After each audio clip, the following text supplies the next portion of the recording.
foto dulu teman-teman saya foto. Pak, Duluan ya. Pak, mau tanya dong Pak soal apa? Soal PP ya. Soal Duduk. nanti seperti apa sih Pak mungkin yang apa saja yang terbaru dan apa saja yang Rokok yang diakhirkan banyak diatur sedikit. Kemudian mengenai ukuran yang ada di billboard, bisa mengenai jam tayang, beban sedikit, juga ada mengenai billboard itu boleh ditaruhnya di mana. Berapa meter dari sekolah. Karena ini kan banyak kita lihat perokok itu juga diatur. Selain rokok juga untuk pertama kalinya gula, garam dan lemak juga diatur. Teman-teman lihat kan di Singapura dipasangin logo, nah itu kan butuh regulasi juga. Itu sekarang udah ada di undang-undang atau di pemerintah ini, mudah-mudahan bulan ini bisa keluar sehingga kita juga bisa mulai melindungi makanan-makanan di supermarket, kalau kandungan gula, garam dan lemaknya.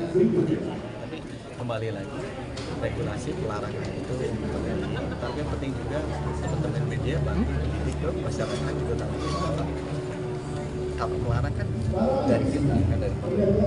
Yang lebih bagus enforcement itu datang dari pribadinya, merasa bahwa itu emang sehat, itu gak gaya, lebih baik kita merokok.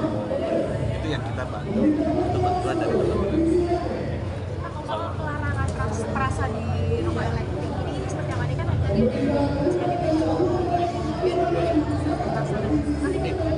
itu nanti ada aturan mengenai flavor, ada aturan mengenai usia, itu aturan Pak, sekitar 96% pendapatan bea cukai itu kan kebanyakan dari rokok begitu ya Pak. Nah, dengan adanya gerakan bebas merokok ini bagaimana Pak?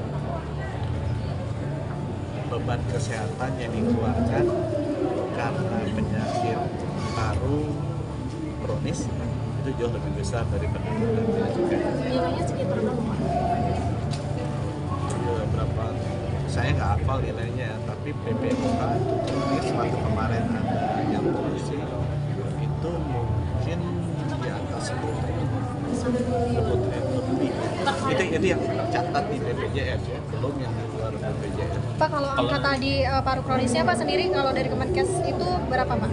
Kan ini juga menyebabkan karena rokok kan Pak, paru kronis berapa persentasenya? Rokok salah satu penyebab terbesar penyakit paru ya. Itu belum hitung yang kanker paru ya. Kanker paru kan pembunuh di pria nomor 1 cancer itu juga besar dan masih banyak yang undetected.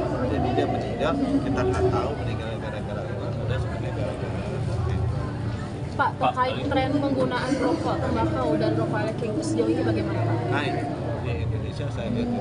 Pak, tadi Bapak menyampaikan untuk meminta kepala daerah itu untuk menjadikan habit untuk tidak merokok. Kalau dari Kemenkes sendiri, Pak, itu sudah seperti apa? Kita tuh sekarang lagi merumuskan pola apa yang kita mau lakukan untuk anak-anak. Karena kita mau cegah jangan sampai anak-anak masuk, karena kita lihat ada kenaikan merokok ini di anak-anak. Kita lagi pelajari juga nih caranya seperti apa sih yang anak-anak bisa tiru. Pelarangan pasti kita lakukan, kayak tadi kan pelarangan di billboard, anak-anak sekolah, segala macam usia. Tapi kita mau lihat akan lebih efektif kalau anak-anak merasa dia ini nggak gaya. Nah, kita lihat yang kita mau lakukan, anak-anak tuh suka meniru. Ada contoh-contoh figur yang mereka mau tiru. Aku lagi cari figur apa sih yang menjadi nggak tahu lah, misalnya nggak tahu benar apa Taylor Swift. Taylor Swift itu kan banyak yang lihat untuk misalnya Pak Jokowi itu kalau pakai sepatu bomber atau jaket bomber, pakai sepatu semua orang niru kan. Nah, aku lagi nyari itu yang di anak-anak figur-figur seperti itu yang ditiru. Sehingga kalau kita bilang, oh, rokok nggak boleh, aku nggak sukanya tuh kan film. Jadi semua orang akan geser nggak ke rokok, akan kayak gitu. Atau ada yang bilang misalnya ibu-ibu atau bapak-bapak dibilangin bahwa apa yang buang rokok itu kita kurangin, kita hilangkan, itu cukup buat beli itu sekeluarga mungkin berapa bulan, jadi startingnya bisa hilang. Itu kan mesti ada cara-cara yang kreatif untuk bisa mendidik masyarakat dengan cara seperti itu. sehingga masyarakat merasa oh iya ya benar juga ya kenapa begini. Saya merasa ini lebih efektif dari pelarangan semua. Pelarangan perlu dilakukan, tapi itu akan terjadi satu poin di mana orang-orang akan merasa kalau dilarang-larang terus deh, udah mereka orang Indonesia kan suka aja mencari celah. Itu yang harus sebenarnya kita lakukan dari masyarakat. Pertanyaan terakhir. Pak, untuk RPP kesehatan kan maksimal disahkan Pak Presiden di bulan Agustus. Ada potensi lebih cepat nggak sih Pak? Atau malah molor? Insya Allah Bapak Presiden dalam waktu saja bisa mengeluarkan.